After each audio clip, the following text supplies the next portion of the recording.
আসসালামু আলাইকুম ওরহমতুল্লাহি ওবরাকাতুহু।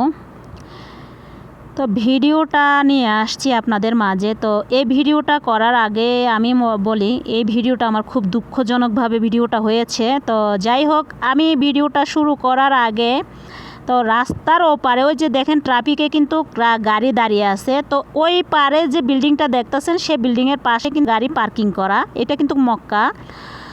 তো পার্কিং করা গাড়িতে আমি আমার গাড়িতে যাওয়ার জন্য আর কি আমি রাস্তার ওপার যাচ্ছিলাম।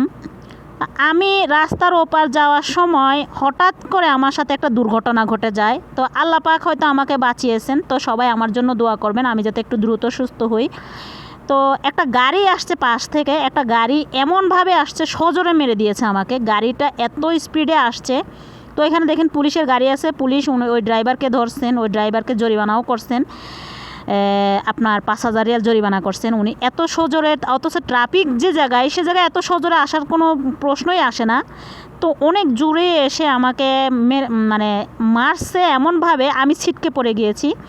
তা আমার আর কোনো দিকে কোনো ক্ষতি হয় নাই, আল্লাহ পাক আমাকে বাঁচিয়েছেন। হয়তো একটু সামান্য পরিমাণ আমি পায়ে ব্যথা পাইছি, পা মচকে গেছে, কিন্তু আল্লাহ যে আমাকে এই জায়গা থেকে বাঁচিয়ে আনছেন এটাই আল্লাহর কাছে আমি লাখো লাখো শুকরিয়া আদায় করি। তো সবাই আমার জন্য একটু দোয়া করবেন, আমার পাটা যাতে একটু দ্রুত সুস্থ হয়ে যায়। তো সবাই ভালো থাকবেন, সুস্থ থাকবেন, আল্লাহ হাফেজ।